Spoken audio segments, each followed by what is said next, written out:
បាទវីដេអូនេះអរគុណពូហើយនឹងមីងម្ចាស់ផ្ទះបាទអរគុណច្រើនសម្រាប់ពូហើយនឹងមីងដែលជឿជាក់នៅខាងជាងខ្ញុំបាទនឹងផ្ទះគាត់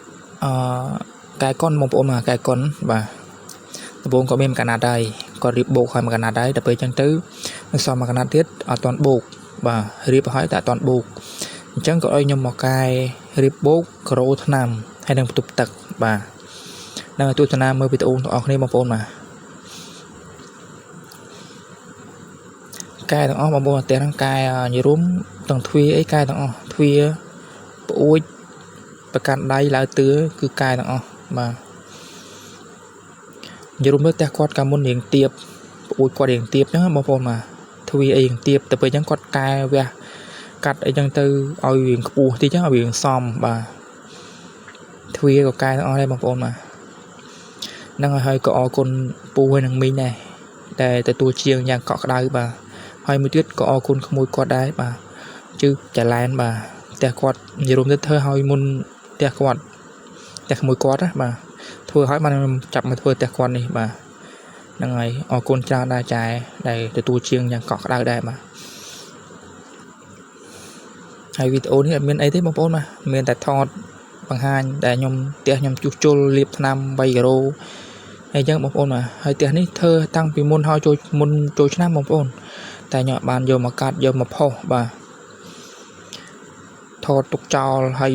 នៅមានច្រើនទេវីដេអូប៉ុន្តែខ្លះទៅខ្ញុំលុបចោលខ្លះទៅវាដោយសារខ្ញុំពេញ memory បាទនេះក្រូថ្នាំឲ្យរួចរាល់បងប្អូនបាទនេះពណ៌ថ្នាំក្រូម្ចាស់ផ្ទះចេះរើសយ៉ាងស្អាតទៀតបងប្អូនបាទក្រូអីបាទ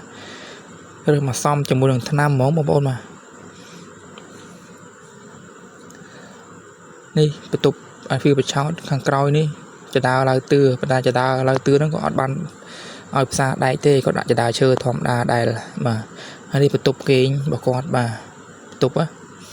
ទ្វារឈើខាងលើឡើងទឿហើយខាងក្រោយទ្វារនេះក៏កែដែរបងប្អូនបាទអញ្ចឹងមានអីទេបងប្អូនបាទអរគុណច្រើនពូហើយនឹងមីងបាទអរគុណធំហើយបើសិនជាបងប្អូនមានចំណាប់អារម្មណ៍អាចតាក់ទងបានបងប្អូនបាទតម្លៃធូរបាទហើយចង់តាក់ទងអាចទេមកតាមលេខទូរស័ព្ទនៅលើអេក្រង់នេះបានបងប្អូនបាទនេះ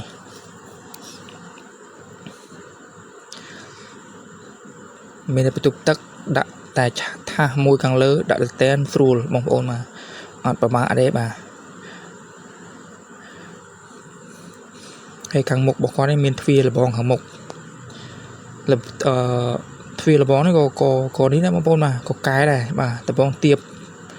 គាត់កែដាក់រៀងខ្ពស់បន្តិចទៀតបាទអញ្ចឹងហើយក៏សុំទោសផងពូនិងមីងដែលយករូបគាត់មកដាក់នៅកន្លែងអេក្រង់ទូរស័ព្ទផុសអញ្ចឹងដោយបានការអនុញ្ញាតបាទហើយវីដេអូមានតែប៉ុណ្្នឹងទេបងប្អូនបាទអរគុណច្រើនជួបគ្នានៅវីដេអូក្រោយទៀត